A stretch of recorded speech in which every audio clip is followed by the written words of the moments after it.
When Yahshua was scared to stand and ask men to come over, the Prophet Muhammad and other men used to come over and surround him.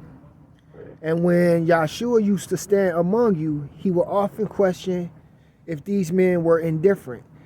And when I couldn't administer my faith today, I would say that it's all they needed to know, because if there was one thing for certain and two things for sure, I and Amin Ra are Aten.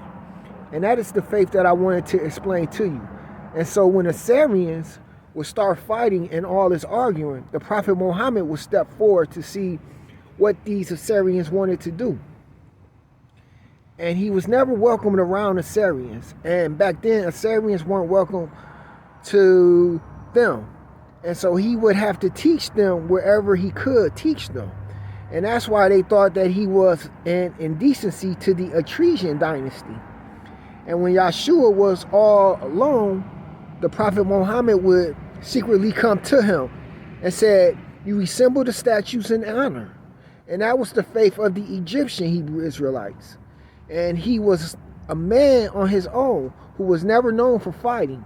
And he always had a knife or sword on him, because Egypt was always in conflict with the Assyrians.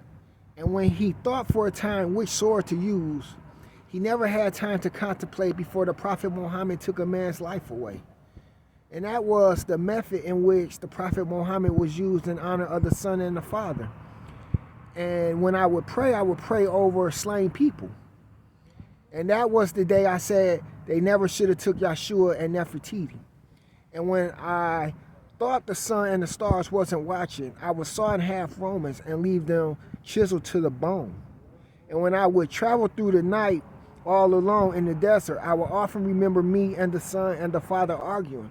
And I remember when I cut a man an inch from within his spinal cord, he asked me what I was doing. And I said, the Lord commanded me to cut down every man within an inch of where they crucified him and the Father. And I was esteemed to be among the company of you and him once more. And that is why men will never live to fear of people who love you, because it is not a death that we fear, but a love that is immortal.